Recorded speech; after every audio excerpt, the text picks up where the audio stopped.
Not about riches, it's not about fame, it's about how you carry the weight of your name, the master, the big... Assalamualaikum.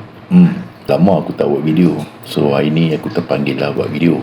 Bila aku tengok video daripada mentor aku dan juga Sifu aku dalam Epoxy, bercerita tentang produk-produk online, terutama yang untuk merata ada jual pasal Epoxy di dalam TikTok, dalam Shopee semua, yang datang daripada brand yang entah ke mana hala dengan gambar-gambar AI yang menceritakan konon produk ni bagus, memanglah murah, tapi murah pun benda tu langsung tak boleh guna.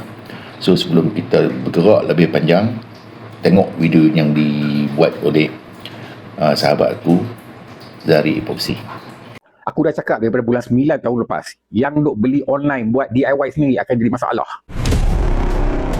Baru-baru ni aku ada scroll TikTok. Aku dah terjumpa dengan seorang content creator epoxy, buat lantai epoxy lah.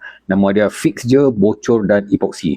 So apa boleh tengok, aku tag nama dia kat bawah ni. Aku suka dengan konten budak ni sebab apa? Dia tunjuk realiti apa yang dia buat. Dalam konten ni dia bagi tahu produk orang beli online dan DIY buat sendiri dah terkopek, pakai scraper dah, terkopek semua, dah tak melekat dah. Benda ni aku dah cakap dah dulu. Bulan 9 tahun lepas aku dah buat konten dah. Pasal epoxy tak payah primer, lap saja, tak payah gosok, terus apply, tak ada sistem lapisan. Benda ni akan datang masalah. 8 bulan selepas aku buat konten tu, tengok sekarang ni, ada orang yang dah pakai DIY, beli DIY ni, dah terkopek dah lantai dia. Kan kau rugi benda tu. Ni aku cerita, aku beritahu punca, okey ya. Aku tak salahkan affiliates yang jual. Aku tahu dia orang mencari rezeki. Puncanya datang daripada manufacturer yang daripada China ni. Depa ni duduk di kilang. Depa ni buat epoxy. Depa pun bukan applicator. Depa nak jual barang dengan banyak. So dia orang buat marketing, buat affiliate apa semua kan. Jadi orang kita kat Malaysia ni pun ambil barang depa berjual. Depa yang dekat kilang ni pun depa tak apply dekat lantai pun, tunjuk sikit-sikit kat video je. Depa tak tunjuk apa berlaku selepas 6 bulan, apa berlaku selepas tahun. Depa pun tak tahu. Barang tu pula baru dalam usia 2 tahun benda tu dibuat. Lepas tu dia punya sale cakap, barang dah 10 tahun dah. Oi, come on lah, janganlah tipu orang macam tu.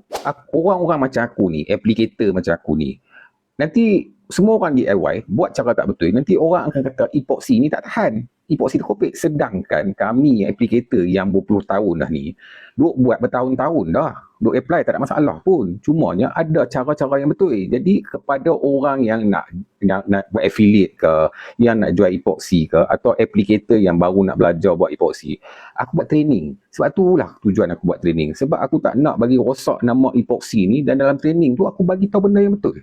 Barang apa nak pakai, mesin apa nak pakai, aku boleh tunjuk. Mesin apa nak pakai, aku boleh tunjuk. Site nak pakai, tempat kita orang buat dekat site. So jadilah pengguna yang bijak. Kita tak nak jadi keadaan diketam, ajak anak jalan straight. Padahal dia pun jalan sengit juga. Yang kilang ni, dia duk ajak macam ni. Yang pembeli, penjual, dia ajak benda yang salah juga. So, apa-apa pun, sempoi bahang. Apa-apa pun sempoi bang. Okey. Itulah cerita dah. Okey. Aku berdepan lah dengan banyak situasi, terutamanya pada, aku bukan nak kecilkan lah pada setengah-setengah tukar-tukar kampung, yang nak upgrade rumah, dapat projek buat sebiji rumah dengan harga RM115, RM120, RM110 square feet. So mereka datang, mereka bercakap lah, mereka nak kelainan sikit, mereka nak buat epoxy dekat beranda, dekat kaki lima rumah, dekat parking Porsche, dekat toilet. Kononnya nak nampak kelainan daripada orang lain. Tapi bila dia minta sebuah harga, bila kita bagi sebuah harga square feet, mereka kata mahal lah, apalah, barang dalam TikTok semua murah lah, barang dalam Shopee online semua murah lah, untuk letak epoxy ni kenapa bicara mahal lah apa. Itulah yang masalah yang kami hadapi. Kami gunakan satu produk yang dah pun diberi jaminan tahan. Apa sebab bercakap pasal epoxy, memang benda ni dah been trust berpuluh-puluh tahun sebelum ni. So baru-baru ni saja benda-benda ni wujud. So mereka petikai, so mereka kata mereka boleh buat sendiri upah. Orang lain datang buat berapa ringgit saja, dia kata square feet.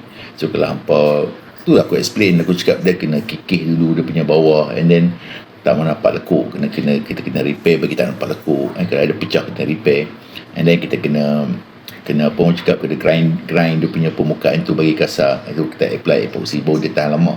Tapi dia pun tak mau dengar benda tu. Dia pun ada cara mudah buat apa, nak sampai 4-5 hari buat kerja. So hari ni dah terjawab dengan semua persoalan yang berlaku. Macamlah Zari cakap tadi, dia bukan nak persalahkan affiliate nak cari rezeki, betul.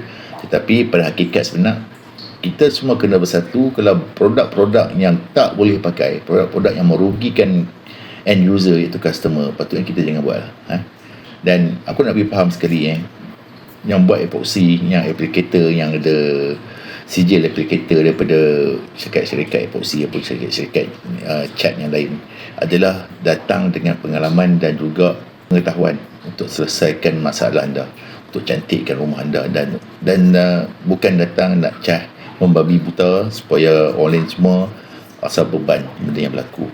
Kalau betul berbaloi dengan duit, aku rasa tak ada masalah. So lah ni, kalau barang murah tapi tak berbaloi dengan duit, sakit rasa rugi, betul tak? So tu yang aku nak cakap ini. Terima kasih. Assalamualaikum. Not about riches, it's not about fame, it's about how you carry the weight of your name. The map to the victory is written in sweat. I'm paying the price and I have no regret when I master the hunger and master the fear.